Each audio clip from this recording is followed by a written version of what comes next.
दोस्तों, तो आज मैं आप लोगों के सामने लेके आई हूँ MHI का क्वेश्चन पेपर। मतलब जो भी इग्नू से MA हिस्ट्री कर रहे हैं उनके लिए ये क्वेश्चन पेपर, जो कि MHI 105 कोड नंबर का क्वेश्चन पेपर है।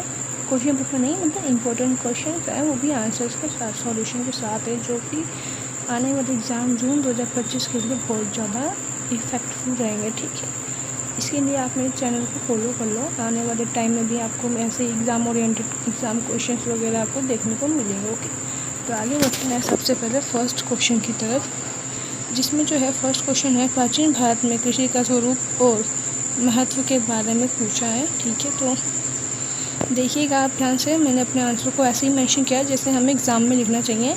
सबसे पहले हम अपने एग्ज़ाम में इंट्रोडक्शन लिखते हैं, है ना। एज अ मास्टर स्टूडेंट्स आपको पता होगा कि सबसे पहले हम अपने एग्ज़ाम में इंट्रोडक्शन लिखते हैं और सबसे लास्ट में निष्कर्ष, जिसे कि कंक्लूजन कहते हैं। और ये सारी चीज़ें लिखना ही एक पॉलिटिकल थ्योरी मास्टर्स के स्टूडेंट की पहचान है। ओके, तो सबसे पहले हम परिचय देते हैं। जो भी क्वेश्चन हमसे पूछता है उसके आगे जो भी हम आंसर लिखने वाले उसका शॉर्ट में एक ब्यौरा देते हैं कि प्राचीन भारत की अर्थव्यवस्था मुख्यतः कृषि पर आधारित थी। सबको पता है कि जो भी हमारा एंशियंट इंडिया है वो सारे जो भी है लगभग कृषि खेती पे आधारित थी। कृषि केवल भोजन उत्पादक का साधक नहीं था, बल्कि राजकोषीय व्यवस्था, सामाजिक पदानुक्रम और संस्कृति का भी मूल आधार था। मतलब सिर्फ कृषि इसलिए नहीं की जाती थी कि सिर्फ भोजन उगा सके, इसलिए भी होता था क्योंकि कृषि से राजकोष हमेशा व्यवस्थित रहता था, भरा पूरा रहता था, और सामाजिक पदानुक्रम मतलब पीढ़ी दर पीढ़ी जो भी पीढ़ियाँ थी वो संस्कृति का आदर करते हुए आगे बढ़ रही थी। ओके, तो ये तो हमने इंट्रोडक्शन दिया छोटा सा। इंट्रोडक्शन के बाद जो है हम अपने आंसर का मेन बॉडी लिखते हैं, जिसमें से ये देखिए सबसे पहले जो है मुख्य बिंदु और व्याख्या, जिसमें से ये जो है ना ये हेडिंग्स हैं।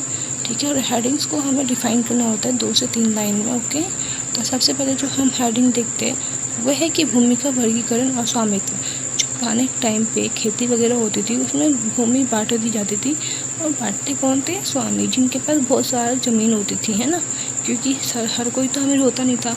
जो भी भूमि और किसान होते थे, जिनके पास भी बहुत ज़्यादा भूमि होती, जो ज़मींदार होते थे, वो अपने खेतों को मजदूरों को दे देते थे और वो उस पर खेती करते थे। बदले में उनको वो वेतन देते थे और उससे उनका खर्चा पानी चलता था। देखते इसमें क्या लिखा है। भूमि को उपजाऊ, असिंचित, प्रति आदि रूपों में विभाजित किया गया। कौटिल्य के अर्थशास्त्र में भूमि के राज्यों की संपत्ति बताया गया है। यहाँ पे जो भूमि का वर्गीकरण है वो इस तरीके से है कि जो भी भूमि होती है ना, या तो एक ऐसी होती है कि उपजाऊ होती है, मतलब जो बहुत ज़्यादा